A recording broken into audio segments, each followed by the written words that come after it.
tunavyofika kufungwa kwa historia ya ulimwengu, Shetani na mawakala wake wamekuwa wakifanya kazi kwa haraka sana kuhakikisha kundi kubwa la wanadamu wanabaki katika upande wao.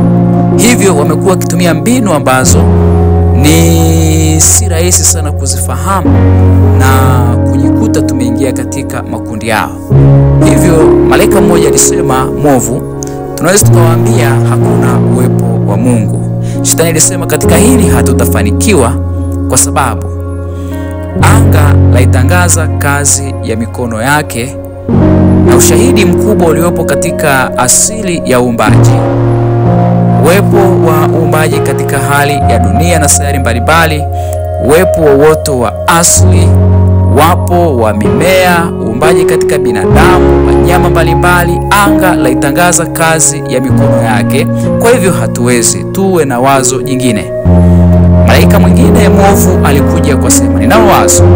Tunaweza tukawaambia hakuna ukweli, wanadamu waishi kwa jinsi wanavyotaka, walikanyage neno la Mungu. Shetani alisema katika hili tutaweza kufanikiwa kwa wachache, lakini wenye uelewa na wanaosoma maandiko hatutaweza kuwapata kabisa. Na sisi mpango wetu ni kuhakikisha kila mwanadamu anapita katika nyayo zetu na tunamtega katika mtego wetu na kumnasa. Kwa hiyo tutafute mbinu nyingine ambayo tunaweza tukawapata wanadamu. Malaika mwingine mwovu alisema, tuweza kuwaambia ya kwamba hawana haraka, wanao muda mwingi wa maandalizi.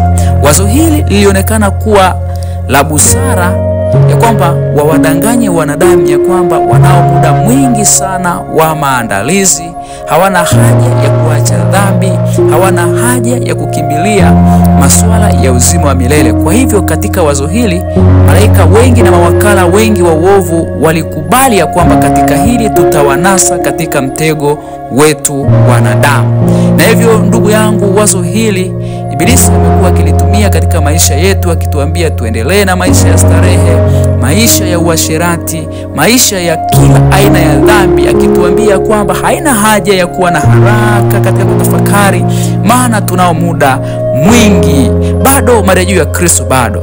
Rafiki yangu, wakati mwingine ametuweka katika uamsho bandia, wataenda kanisani lakini hawatakuwa wa kiroho. Wazo hili limefanya kazi sana katika watu wengi. Tumekuwa kanisani, tumekuwa tukiamini uwepo wa Mungu, lakini hatuna maandalizi ya kutosha katika mioyo yetu.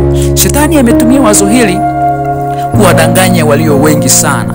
Rafiki yangu, ninakutia moyo katika siku hii ya leo, uamsho ulio nao ufanye uamsho ulio halisi. Amka katika usingizi ulio nao, manake wakati mwingine tutalala katika usingizi ambao tutauona ni usingizi wa kawaida, lakini Ibilisi amehakikisha kutuambia kwamba tunao muda.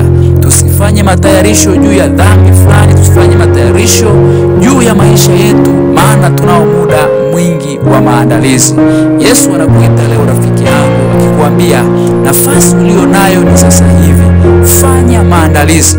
Kisa hiki ni cha kubuni katika kitabu kile cha Tuamshe Tena, sura ile ni ukurasa ule wa 52, lakini kina fundisho ni na maisha yetu halisi.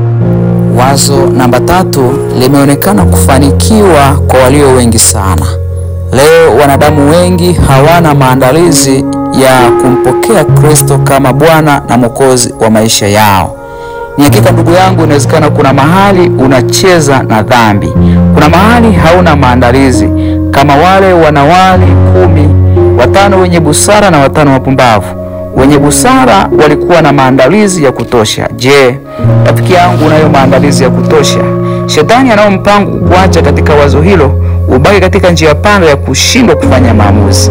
Fanya maamuzi sasa, wakati ni sasa. Bwana akubariki sana.